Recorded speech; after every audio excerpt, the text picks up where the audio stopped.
இந்த மாதிரி ராத்திரி நேரத்துல தான் ஏலியன்ஸ் எல்லாம் வரும்னு சொல்லுவாங்க. நீ ஏலியனை தவிர வேற எதை பத்தி யோசிக்க மாட்டியா?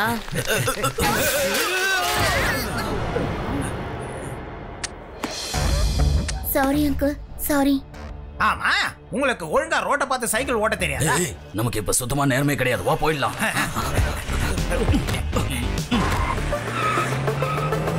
இந்த ராத்திரில இவ்ளோ பணம் கொண்டு போறாங்கன்னா கண்டிப்பா அவங்க திருடங்களா தான் இருக்கணும்.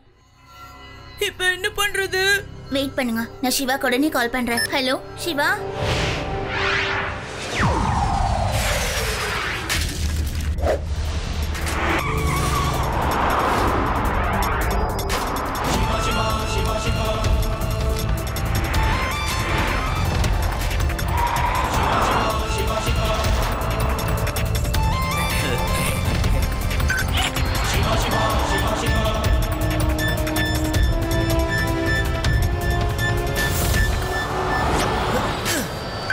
என்னடா அது, இன்னைக்கு நம்ம முன்னாடி பசங்களா வந்துகிட்டு இருக்காங்க.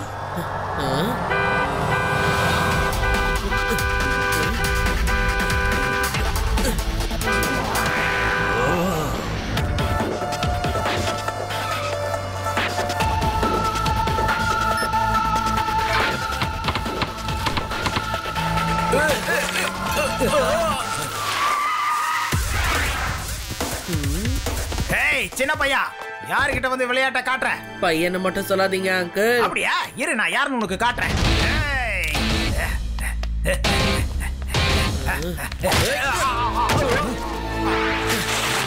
சிவா, என்னோட பேரு சிவா.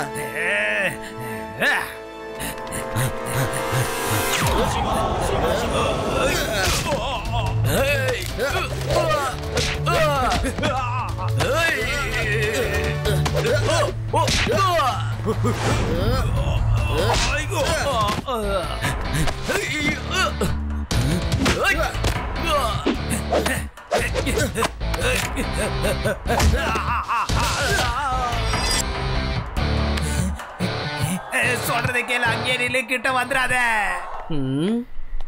இனிமே உன்னை அடிக்கிறதா இருந்தா பிளான் பண்ணிட்டு தான் அடிக்கணும் போல இருக்கு. எல்லாரும் கொஞ்சம் கிட்ட வாங்கடா, வாங்க.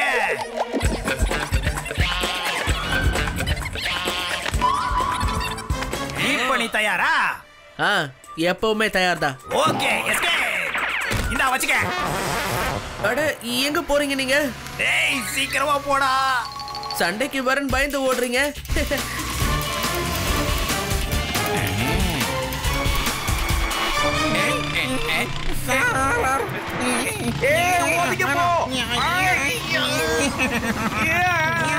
ஏன்டா உங்களுக்கு காரை முன்பக்கமா ஓட்டி பழக்கம் இல்லையா என்ன?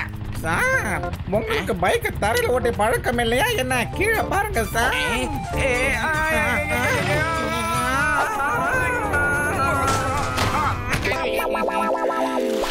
இந்தாக்கு புடிங்க லட்டு சிங் சார். அந்த திருடங்க ஏடிஎம்ல திருடிட்டு போன பணம் தான் இதெல்லாம். பணத்தை எப்படியோ திருப்பி கொண்டு வந்துட்டேன், ஆனா அவங்க தான் தப்பிச்சு போயிட்டாங்க.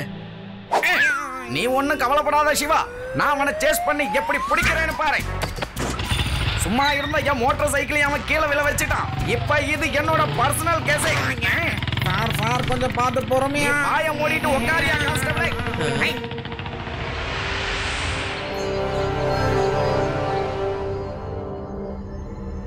இன்னைக்கு நடந்ததை என்னால நம்பவே முடியல. என்ன கொடுமை! இன்னைக்கு ஒரு ஏடிஎம் கொள்ளையடிக்க போனோம் நாம. ஒரே ஒரு ஏடிஎம், அதுல நமக்கு இவ்வளவு பெரிய பிரச்சனை வரணுமா? பெரியவனா இருந்தா பரவாயில்ல, ஒரு சின்ன பையனால இவ்வளவு பெரிய பிரச்சனையா? அந்த சின்ன பையன் அடி பொளந்துட்டான். பயந்து காசை கொடுத்துட்டு வந்துட்டோமே. ஆனா பாஸ், இதுக்கெல்லாம் நம்ம பயந்து அமைதியா இருக்க கூடாது. பயந்து அமைதியா இருக்கிறதா? இல்ல, நிச்சயம் அப்படி இருக்க மாட்டேன். இனி சின்ன சின்ன திருட்டெல்லாம் நான் பண்ணவே மாட்டேன். இனி நான் பேங்கையே கொள்ளையடிக்க போறேன். இருக்கிறதுலயே பெரிய பேங்க். என்னோட மூளைக்குள்ள ரொம்ப ரொம்ப ரொம்ப பயங்கரமான ஐடியாஸ் எல்லாம் இருக்கு. அதை பயன்படுத்தி இங்க இருக்கிற எல்லா பேங்கையும் கொள்ளையடிக்க போறேன் பாருங்க.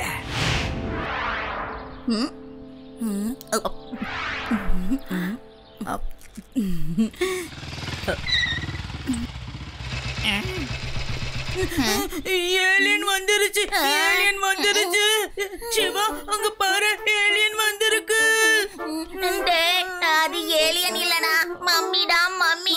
அதுவும் எழுந்து வந்துகிட்டு இருக்கு. ஓடு. கொஞ்சம் 2 பேரும் அமைதியா இருக்கீங்களா? அது ஏலியனும் இல்ல, எந்த மம்மியும் இல்ல, புரியுதா? பார்த்தாலே தெரியுதுல, தலையில வேற போலீஸ் தொப்பி இருக்கு. பேடாராம் அங்கிள் கூட வந்திருக்கு, அங்க போலீஸ் வண்டியும் இருக்கு. அது நம்ம லட்டு சிங் சார் தான். லட்டு சிங் சாரா? அவர் எதுக்கு பேண்டேஜ் உடம்பு ஃபுல்லா சுத்திக்கிட்டு வராரு? இதுக்கான பதில லட்டு சிங் சார் தான் நமக்கு சொல்லணும். லட்டு சிங் சார், ஆமா உங்களுக்கு என்ன ஆச்சு? என்ன நடந்ததுன்னு சொல்றேன் சிவா, தெளிவா சொல்றேன். அது என்னன்னா, நேத்து நான் உங்க எல்லாரையும் மீட் பண்ணதுக்கு அப்புறமா அந்த ஏடிஎம் ராபர்ஸை நான் வேகமா சேஸ் பண்ணிக்கிட்டு போனேன்.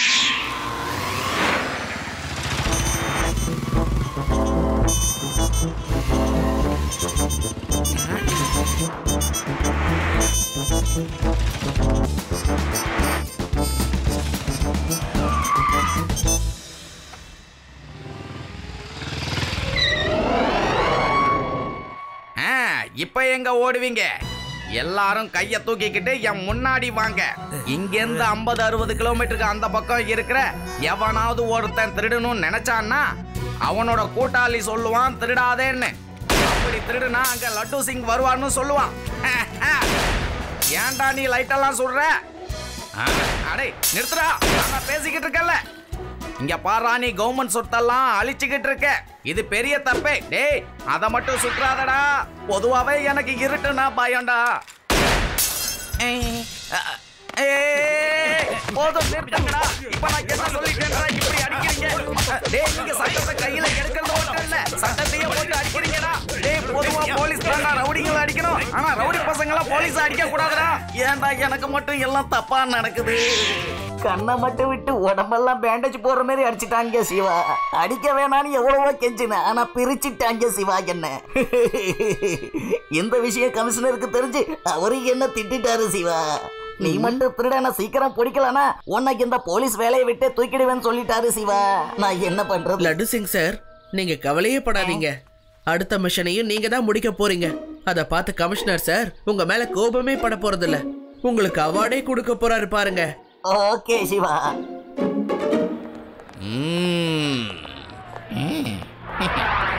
நாம எதிர்பார்த்த ஆடு நம்மள தேடி வருது பாருங்க.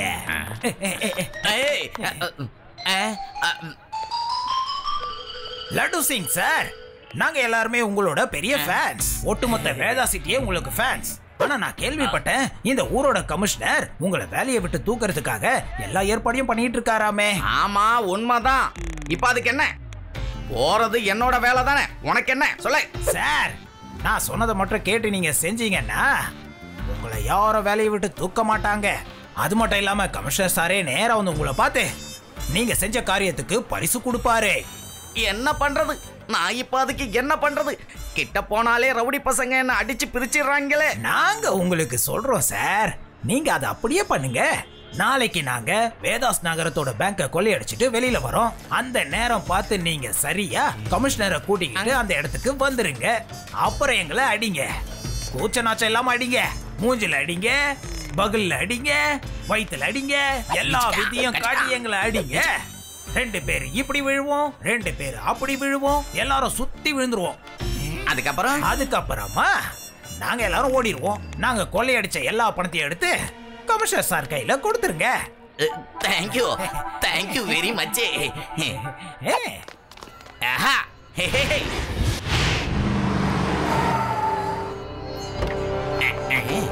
சம்பந்தமே இல்லாம எதுக்காக பேங்க் கிட்ட கூட்டிட்டு வந்த?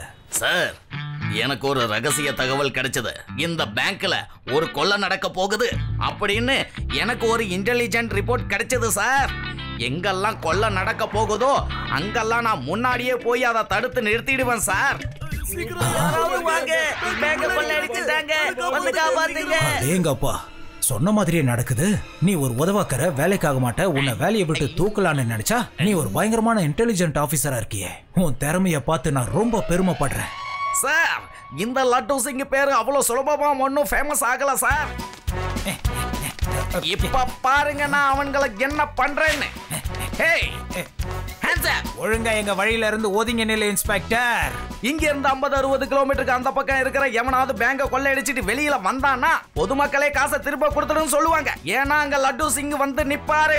அப்பேற்பட்ட நான் இருக்கிற ஏரியாவிலேயே நீ வந்து பேங்க கொள்ளையடிக்கிறியா? உனக்கு என்ன தைரியம்? உனக்கு என்ன தைரியம் இருந்தா இப்படி ஒரு வேலையை பண்ணி இருப்ப?